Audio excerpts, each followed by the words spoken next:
રાજકોટમાં અશ્વ ઉત્સાહીઓ માટે 20 અને 40 કિલોમીટરની એન્ડ્યુરન્સ રાઇડનું આયોજન કરવામાં આવ્યું। આ સ્પર્ધામાં ખાસ કરીને કાઠિયાવાડી ઘોડાઓના સ્ટેમિના અને ક્ષમતાની કસોટી કરવામાં આવશે। આ રાઇડ 20 કિલોમીટરના જંગલ રૂટ પર યોજાશે, જેમાં ડુંગરા, નદી અને પથરાળ રસ્તાઓનો સમાવેશ થાય છે। સ્પર્ધામાં વેટરનરી ડોક્ટર્સની ભૂમિકા મહત્વની રહેશે।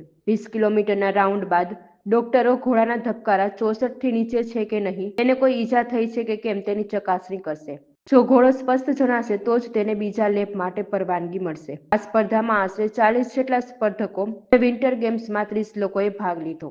અહીં ઘોડો અને ઘોડેસવાર વચ્ચે તાલમેલનું ઉત્કૃષ્ટ પ્રદર્શન જોવા મળશે। એન્ડ્યોરન્સ રાઇડ જે 20 અને 40 કિલોમીટર થવાની છે, એમાં આખો 20 કિલોમીટરનો જંગલનો રૂટ છે અને એની સાથે સાથે 20 કિલોમીટર પરત આવ્યા પછી વેટરનરી ડોક્ટર્સ જે છે એ ચેક કરશે કે ઘોડાના ધબકારા 64 થી નીચે છે કે નહીં, ઘોડાને બીજી કઈ ઈજા નથી ને, તો જ બીજા લેપ માટે અલાઉ કરશે ડોક્ટર્સ।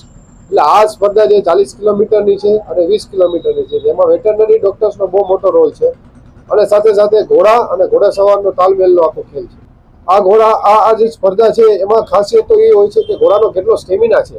એવું નથી આમાં કે જે વહેલા આવી ગયા પહેલા એ જીતી ગયા, આમાં તો મેઇન તો સ્ટેમિના, જે આપણા કાઠિયાવાડી અશ્વનો ખૂબ સારો સ્ટેમિના જે છે એના માટેની આખી જે રમત છે એ સર્વશ્રેષ્ઠ રોલ જો પ્લે કરતા હોય ને બહુ સરસ પ્રદર્શન કરતા હોય એવા આપણા કાઠિયાવાડી સૌરાષ્ટ્રના આપણા કાઠિયાવાડી અશ્વો છે।